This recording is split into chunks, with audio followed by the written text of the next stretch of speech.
Bueno, vamos a ver la última parte del programa.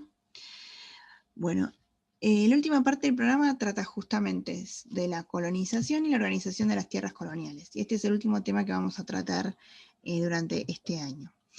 Bueno, nosotros habíamos visto que Colón llega a América de manera accidental, piensa que llega a las Indias, por eso digamos, duda que tiene digamos, esa confusión que tiene cuando llega a América, que llama indios a los nativos.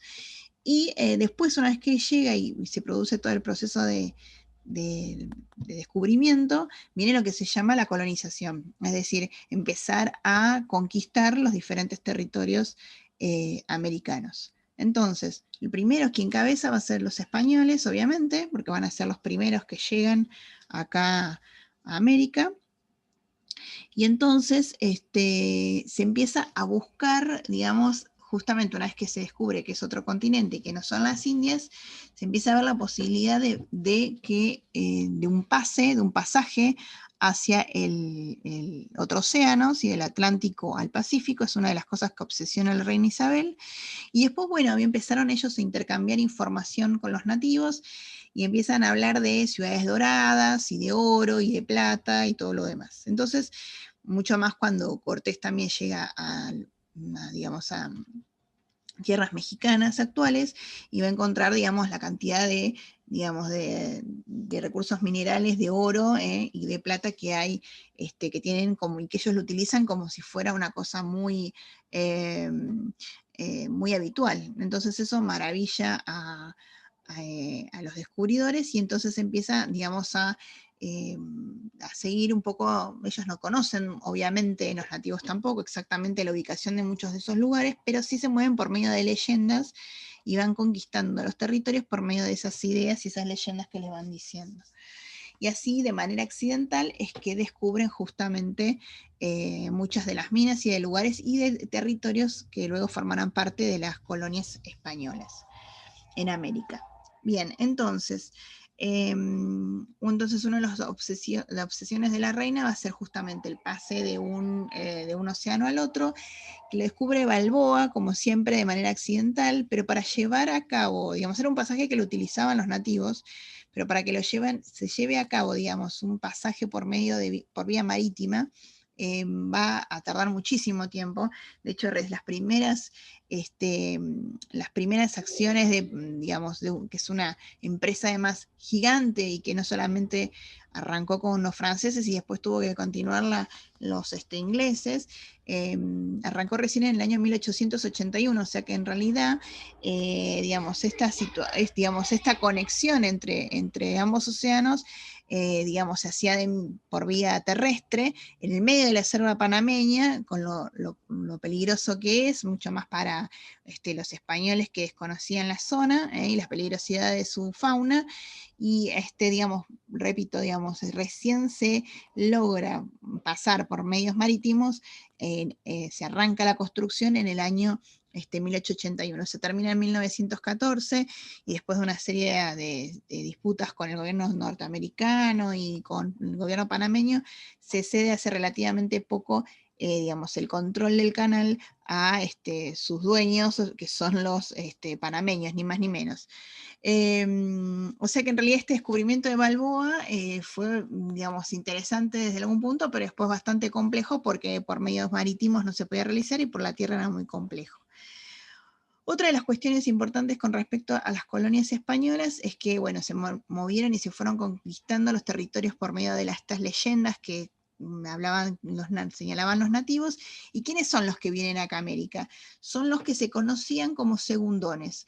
En España, en la Edad Media, había surgido una ley que era muy importante porque evitaba que las tierras se dividieran hasta llegar a la improductividad.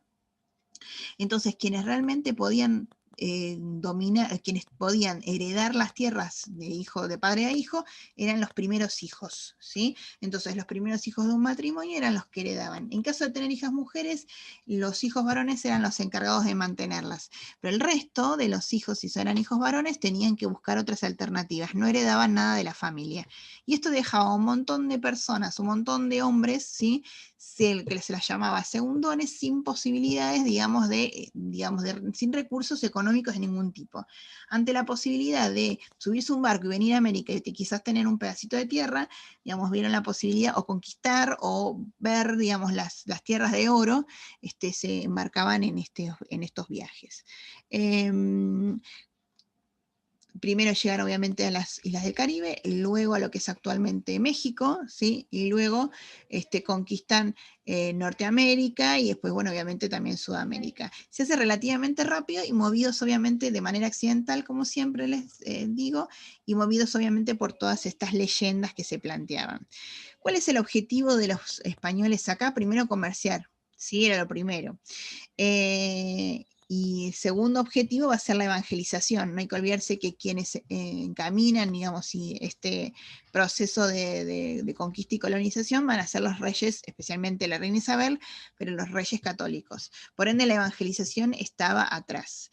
Y bueno, hay algunos religiosos que tienen un papel fundamental, como por ejemplo los jesuitas, que vienen un poco después, no en la época justamente de los reyes católicos que se instalan acá en América, y tiene un papel muy importante, como por ejemplo en la zona acá de nuestra provincia de Misiones, en los territorios guaraníes, que van a tener,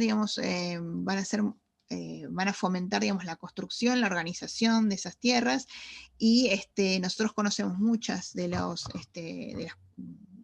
las características del pueblo guaraní gracias al trabajo que han hecho los jesuitas con ellos, que se han manejado de una manera bastante, humanitaria, si se quiere, con los originarios.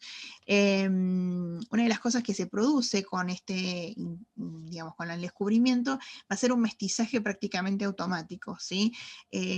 No era poco común ver a familias, en las cuales el padre era español y el resto de la familia era mestiza, ¿sí?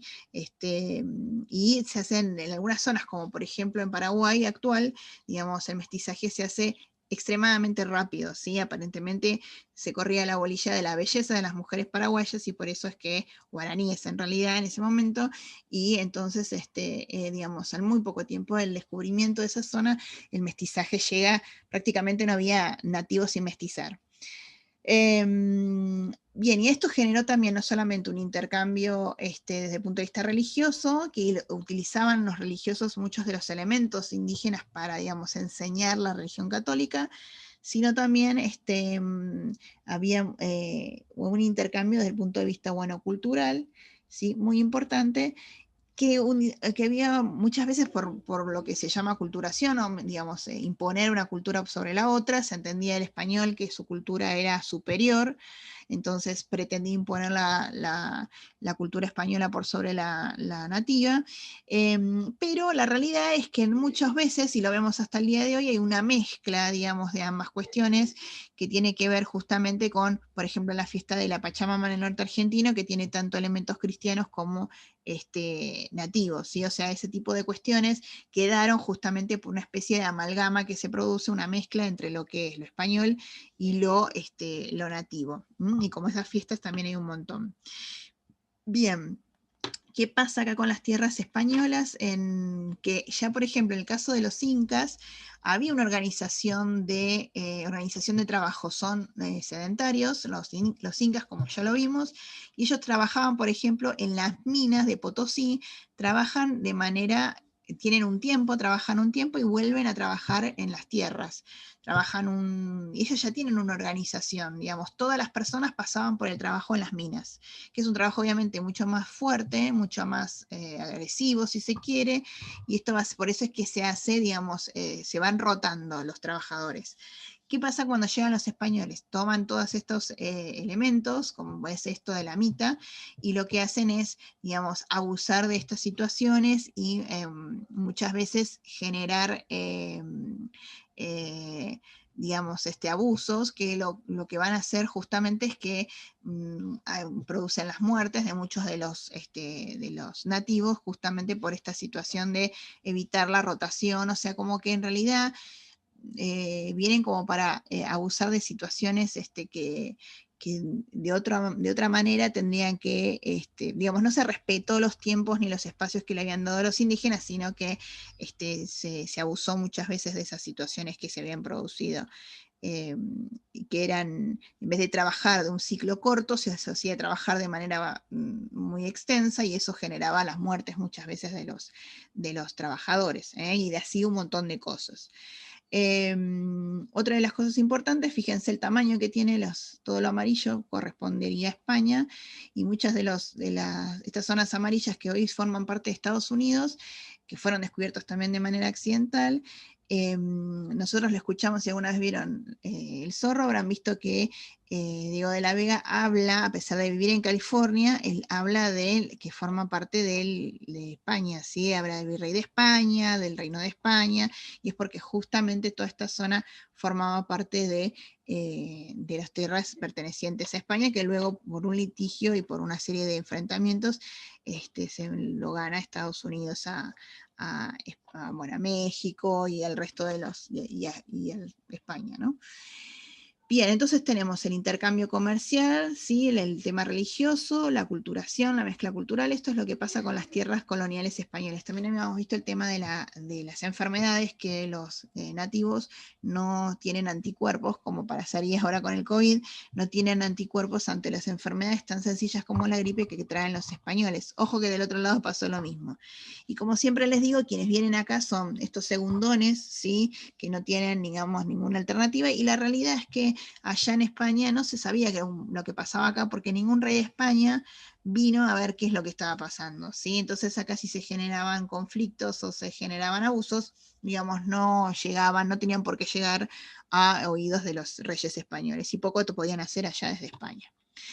¿Qué pasa con las colonias portuguesas, que son los que vienen después? Los portugueses en realidad ellos ya tenían, como habíamos visto, todo África en poder suyo, de manera accidental tocan parte de Brasil y reclaman esas tierras. No se respeta, porque en realidad les correspondería este pedacito de acá nada más, por el Tratado de Tordesillas que hacen con con el Papa y con la corona española, pero después, por una cuestión, digamos, ellos ingresan en los territorios españoles, y de hecho una zona muy conflictiva va a ser esta de acá, en la cual, digamos, constantemente los jesuitas reclaman a la colonia portuguesa, digamos, que roban indios, es algo como muy común de ellos. Entonces, ¿qué pasa con los portugueses? Tienen factorías, es decir, no hay un intercambio cultural, no hay un intercambio de ningún tipo más que comercial, y de hecho ellos son los que extraen los recursos, ni siquiera hay una extracción de recursos por parte de los nativos. Los nativos viven en el Amazonas, son pocos y son nómades, entonces ellos si pretendían hacerlos trabajar en las factorías era imposible, muy compleja la situación.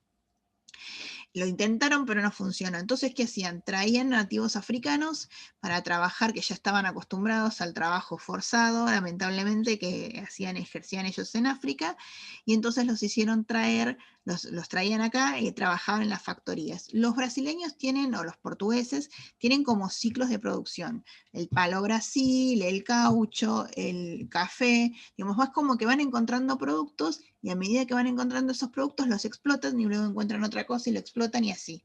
Siempre con, digamos, el uso de, digamos, los nativos africanos en esta zona para la explotación, a diferencia de los españoles que encontraron, digamos, una organización que fue aprovechada y abusada. ¿Hay intercambio más que comercial? Otra cosa, no. No hay intercambio cultural ni de ningún tipo con los nativos americanos.